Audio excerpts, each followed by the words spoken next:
அனைவருக்கும் கணித வணக்கம். இப்போ பார்க்க போகிறது 8ஆம் வகுப்புக்குரிய கணக்கு பயிற்சி 1இல் 4ல் 5ல் 2வது கணக்கை பார்க்க போகிறோம். பகா காரணி படுத்துதல் முறையில் வர்க்க மூலத்தை காண்க. கொடுக்கப்பட்ட நம்பர் 256. என்ன மெத்தடில் கண்டுபிடிக்க போகிறோம்? பகா காரணி முறையில். பகா காரணி முறைப்படுத்துதல் அப்படின்னா என்ன அர்த்தம்? நம்ம வகுத்துக்கிட்டே வரணும், 1 வர வரைக்கும் நம்ம வகுத்துக்கிட்டு வரணும். கொடுக்கப்பட்ட எண்ணெய் இப்போ 2ஆம் வாய்ப்பாலே நான் வகுத்துக்கிறேன். 4 2 2 2 4 மீதி 1 16ல் 8 2 16. திரும்பவும் இரட்டை என்ன இருக்கனால 2ஆல் வகுக்கிறேன்.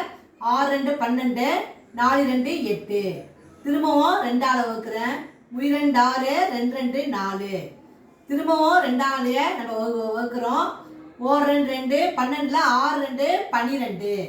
திரும்பவும் 2ஆல் வகுக்கிறோம். 8 2 16.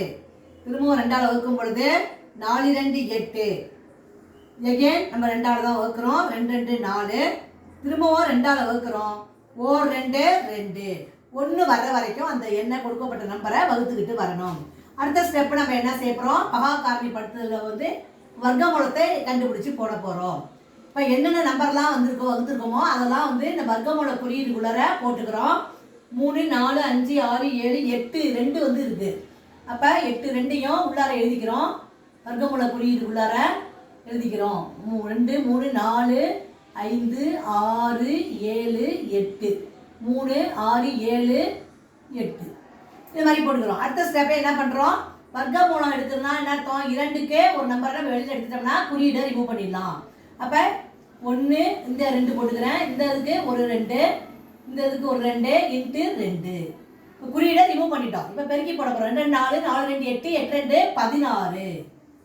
அப்போ 256னுடைய வர்க்க மூலம் என்ன கிடைச்சிருக்கு? ஆன்சரு 16.